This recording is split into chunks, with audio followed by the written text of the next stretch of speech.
ఓం నమ శివాయ.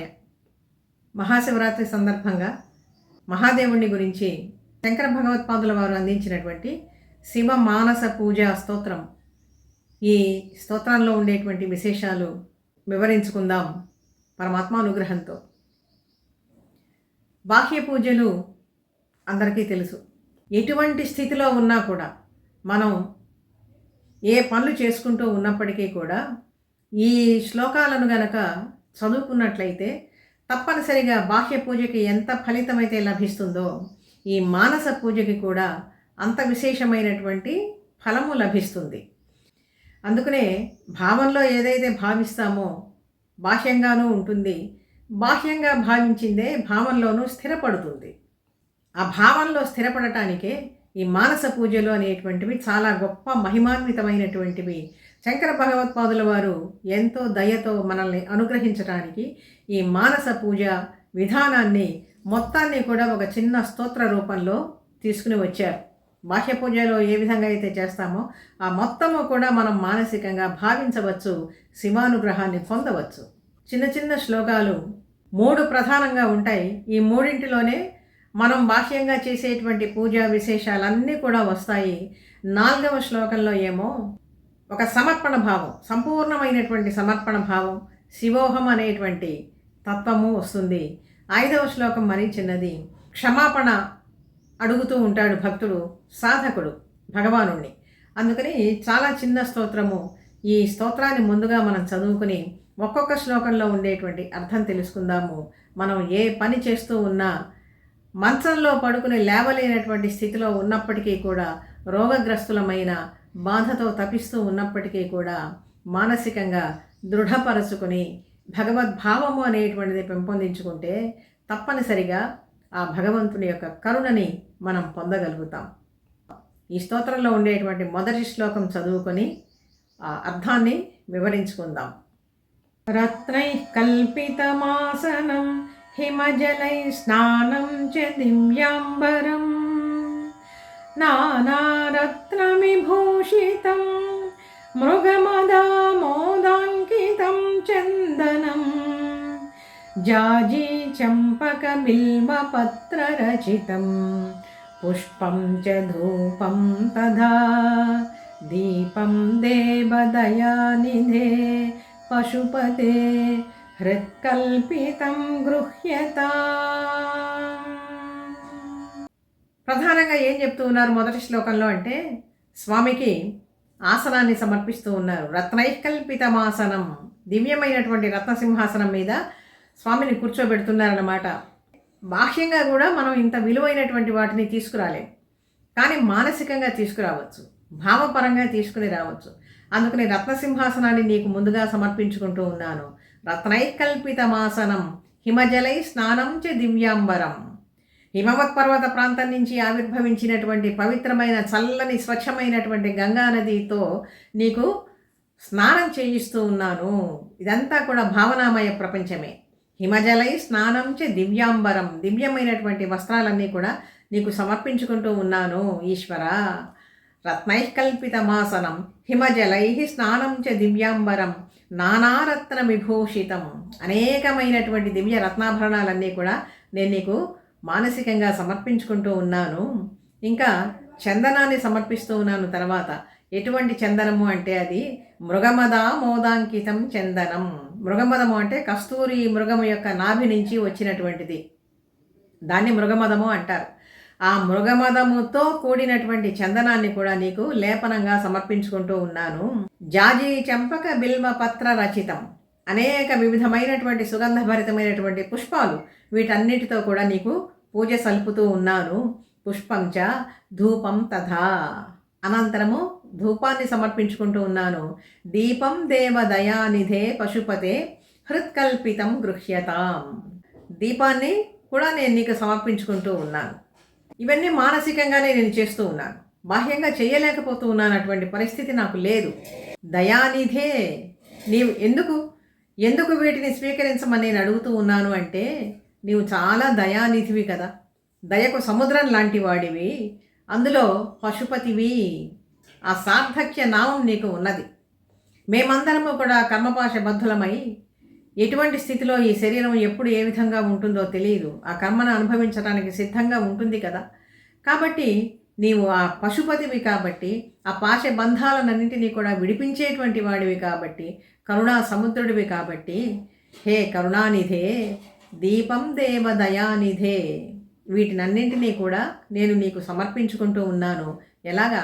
హృత్కల్పితం గృహ్యతాం, హృత్కల్పితం, హృదయంతో సమర్పించుకుంటూ ఉన్నాను, స్వీకరించు తండ్రి అని చెప్పి ప్రార్థిస్తూ ఉన్నారన్నమాట. ఇది మొదటి శ్లోకంలో. ఈ మొదటి శ్లోకంలోనే ఎన్ని ఉపచారాలు చెప్పారంటే మొత్తం 7 ఉపచారాలు చెప్పారు. ఏమేంటివి? ఆసనము, స్నానము, వస్త్రము, చందనము, పుష్పము, ధూపము, దీపము, వీటినన్నింటినీ కూడా మానసికంగానే మొదటి శ్లోకంలోనే సమర్పించేసుకున్నాడు భక్తుడు. అనంతరము 2వ శ్లోకంలో ఏం చెప్తున్నారో చూడండి. సంవర్ణే మణిరత్న ఖండరచితే పాత్రే ఘృతం పాయసం భక్ష్యం పంచవిధం పయోదధియుతం రంభాఫలం పానకం శాకానామయుతం జలం రుచికరం కర్పూరఖండోజ్వలం తాంబూలం మనసా మయా విరచితం భక్త్యా ప్రభో స్వీకురు. ఈ శ్లోకంలో ఏం చెప్తున్నారంటే, సంవర్ణే మణిఖండ రత్న రచితే పాత్రే ఘృతం పాయసం. నిజంగా ఇటువంటి దివ్యమైనటువంటి పాత్రలు మనం తేలేం. సంవర్ణే, సువర్ణ పాత్ర. ఆ సువర్ణ పాత్ర కూడా ఎటువంటిది? నవరత్న ఖచ్చితమైనటువంటిది. నవరత్న ఖచ్చితమైనటువంటి సువర్ణ పాత్రలో నేను నీకు పాయసాన్ని సమర్పించుకుంటూ ఉన్నాను. అది కూడా ఎటువంటి పాయసం? పాత్రే ఘృతం పాయసం, నేతితో కూడినటువంటి పాయసాన్ని నేను నీకు మానసికంగా సమర్పించుకుంటూ ఉన్నాను. భక్ష్యం పంచవిధం పయోదధియుతం, 5 రకాలైనటువంటి భక్ష్యాలన్నింటినీ కూడా నేను నీకు సమర్పిస్తూ ఉన్నాను.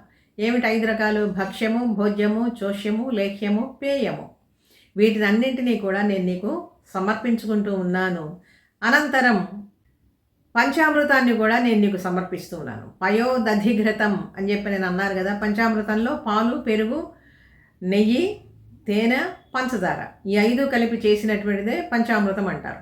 దీన్ని కూడా నేను నీకు సమర్పించుకుంటూ ఉన్నాను.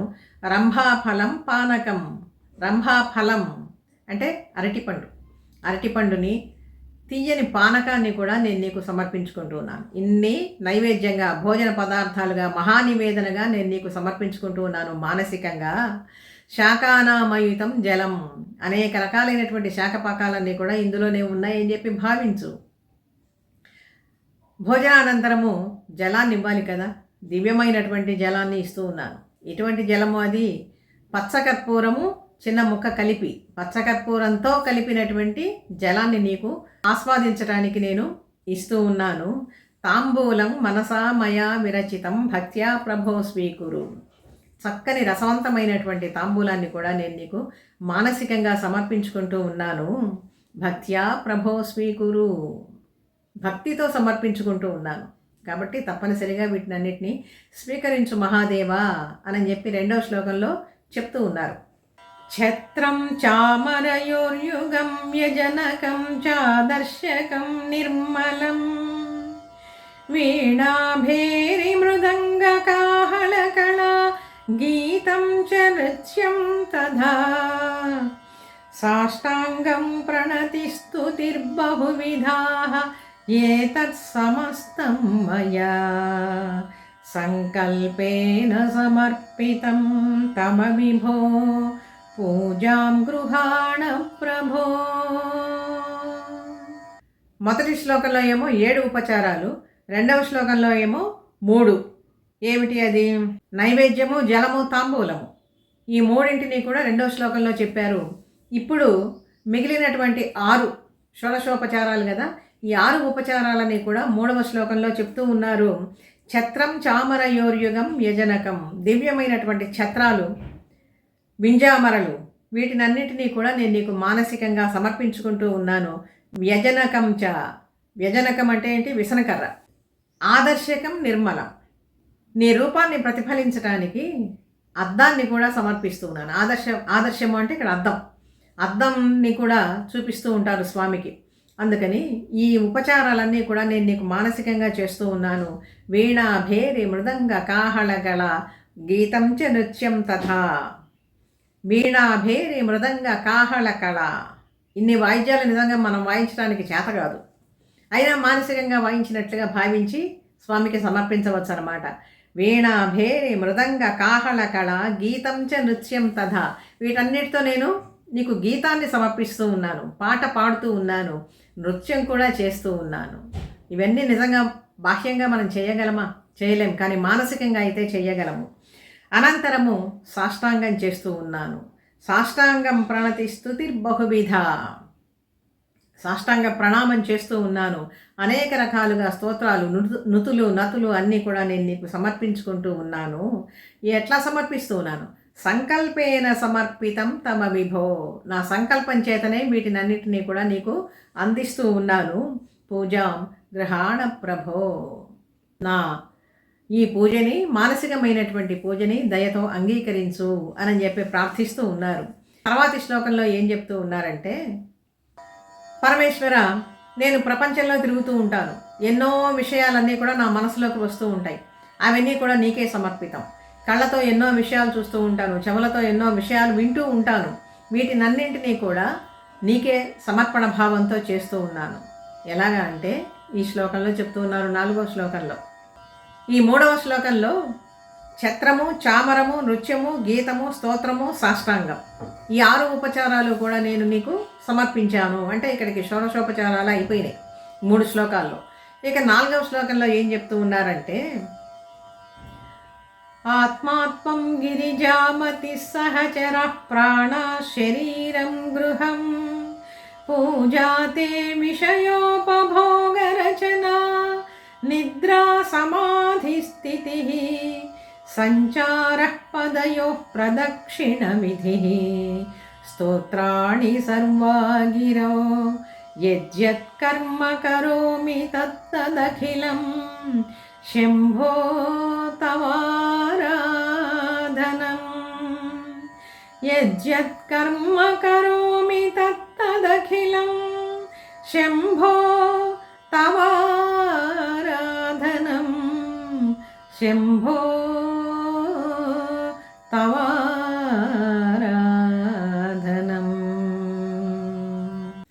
ఆత్మాత్మం గిరిజామతి. నాలో అంతర్యామిగా ఉండేటువంటి వాడివి నీవే, ఆత్మస్వరూపుడివై ఉండేటువంటి వాడివి నీవే. ఇంకా గిరిజ పార్వతీదేవి తల్లి, ఆమె ఎలా ఉన్నది? నా బుద్ధి స్వరూపంలో ప్రకాశిస్తూ ఉన్నది. ఆమె నా బుద్ధిగా ఉన్నది కాబట్టి మంచి సద్భావనలే నాకు కలుగుతూ ఉంటాయి. నిన్ను మానసికంగానైనా సరే సేవించవచ్చు అనేటువంటి ఒక భావన నాకు కలుగుతూ ఉన్నది. నా 10 ప్రాణాలు ఉన్నాయి, 5 ప్రధాన ప్రాణాలు, 5 ఉప ప్రాణాలు ఉన్నాయి.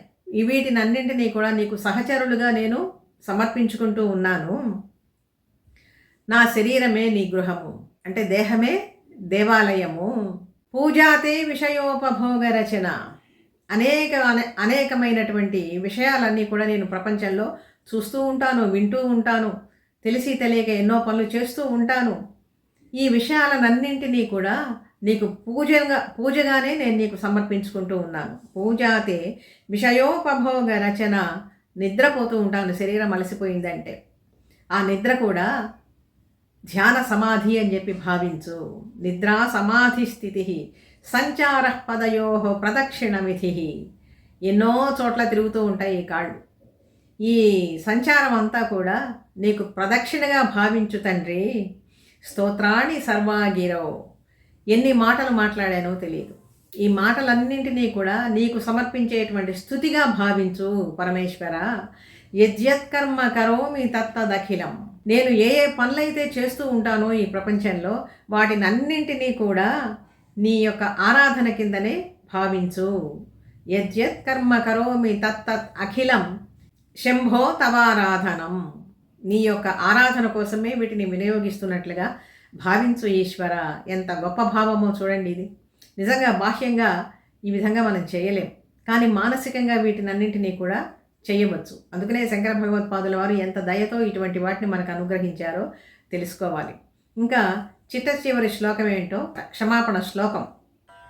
కరచరణ కృతం వా కర్మ వా కాయజం వా శ్రవణనయనజం వా మానసం వా పరాధం విహితమవిహితం వా సర్వమేతక్షమస్వ శివ శివ కరుణాబ్ధే శ్రీ మహాదేవ శంభో. కరచరణాది అవయవాలతో ఎన్నో దోషాలు చేసి ఉంటాను, ఎన్నో తప్పులు చేసి ఉంటాను. కర్మ వాక్కాయ జంవా, నా పనుల్లో ఎన్నో తప్పులు దొర్లి ఉండవచ్చు, వాక్కుతో దొర్లి ఉండవచ్చు, శరీరంతో దొర్లి ఉండవచ్చు. తప్పులన్నీ దోషాలన్నీ కూడా చేసి ఉండవచ్చు, చేసి ఉంటాను తప్పనిసరిగా. శ్రవణ నయన జంవా, ఎన్నో వినకూడనటువంటి మాటలు విని ఉంటాను, మాట్లాడకూడనటువంటి మాటలు మాట్లాడి ఉంటాను, చూడకూడనటువంటి విషయాలు కూడా చూసే ఉంటాను. ఇంతేకాదు మానసం వా అపరాధం, భౌతికంగా చేయటమే కాదు మానసికంగా కూడా నేను ఎన్నో అపరాధాలు చేసి ఉంటాను. విహితం అవిహితం వా, తెలిసి చేసినవి కొన్ని, తెలియకుండా చేసినటువంటివి కొన్ని, ఎన్నో అపరాధాలు ఉంటాయి జీవితంలో. వీటిని అన్నింటినీ కూడా నీవు కరుణాబ్ధే, కరుణా జలధివి కదా, కరుణా సముద్రుడివి కదా, అందుకని దయతో వీటినన్నింటినీ కూడా క్షమించు అని ఈ క్షమాపణ శ్లోకాన్ని ఇక్కడ చిట్ట చివరిగా చెప్తూ ఉన్నారు. ఇది శివ మానస పూజ.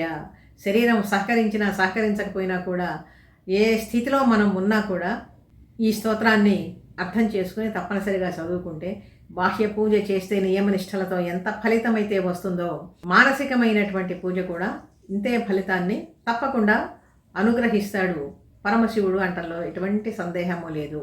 వీడియో నచ్చితే లైక్ చేయండి, షేర్ చేయండి, సబ్స్క్రైబ్ చేయండి. మీ అభిప్రాయాన్ని కామెంట్ రూపంలో తెలియజేయండి.